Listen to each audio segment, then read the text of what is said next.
প্রধানমন্ত্রী নরেন্দ্র মোদীজি তিনি বিহার হয়ে আজকে বাংলায় ঢুকবেন। দুর্গাপুরে তার সভা রয়েছে এবং দুর্গাপুরে সভা করে আবার দিল্লিও ফিরবেন। এখন বিষয়বস্তু এটা আছে যে বিগত দিনগুলোতে যখন প্রধানমন্ত্রীজি আসতেন তখন তিনি বাংলাতে কথা বলারও প্রয়াস করতেন, আবার দিদিকে দিদিও দিদিও বলতেন, আরো কিছু একটা বাংলা চেষ্টা করছেন। এবার তো আমাদের কাছে একটা প্রশ্ন থেকেই যাচ্ছে, তাহলে এবার কি আপনি বাংলায় বলবেন? কারণ বাংলা বলাটা কি অপরাধ? এটা আমরা বলছি না, এটা তো ভারতীয় জনতা পার্টির যে বিজেপি শাসিত রাজ্যগুলোতে যারা আমাদের পরিযায়ী শ্রমিকরা, যারা বাঙালি বাংলা ভাষা বলছেন, তাদেরকে হেনস্থা করা হচ্ছে এবং অকথ্য গালাগালি করে তাদেরকে বিরক্ত করে তাদেরকে অপদস্থ করা হচ্ছে। এটা আমরা দেখছি অত্যাচার পর্যায়ে গেছে।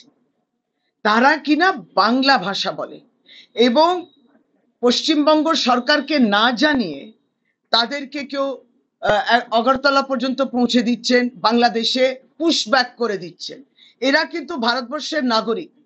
তাহলে বাংলা ভাষাটা অপরাধ বলে ভারতীয় জনতা পার্টির বিভিন্ন শাসিত রাজ্যতে এই আচরণ আমরা দেখছি। তাহলে প্রধানমন্ত্রীজি, আপনি এই বিষয়ে আজ অব্দি নীরব রয়েছেন। আপনি কি দুর্গাপুরে আপনার ভাষণে বাংলা বলা, বাংলায় কথা বলাটা যে অপরাধ কি না সেটা একটু বলবেন? বাংলার মানুষ সেটা শুনতে চায়। আপনি তো এখান থেকে দুর্গাপুরে প্রোগ্রাম সেরে আবার দিল্লি ফিরবেন।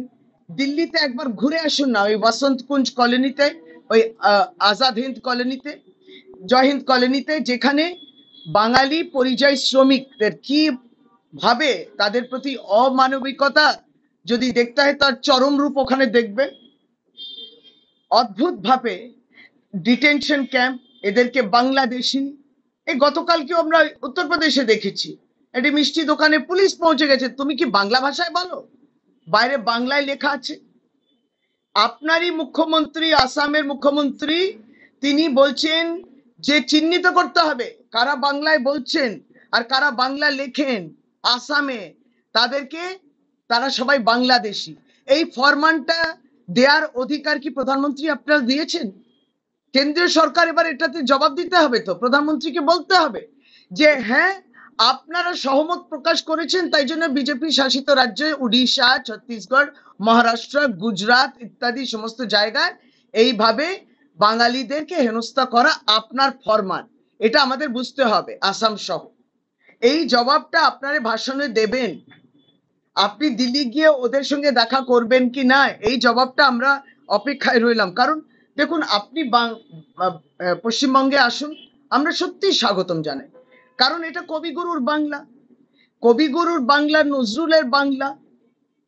এবং এইখানে কিন্তু কবিগুরু রবীন্দ্রনাথ ঠাকুর, আপনারা জানেন, আমরা তো সকলে রাষ্ট্রগীত, ন্যাশনাল অ্যান্থম, তাহলে কি তিনি তো লিখেছেন, কালকে কি গাওয়া বন্ধ করে দেবেন?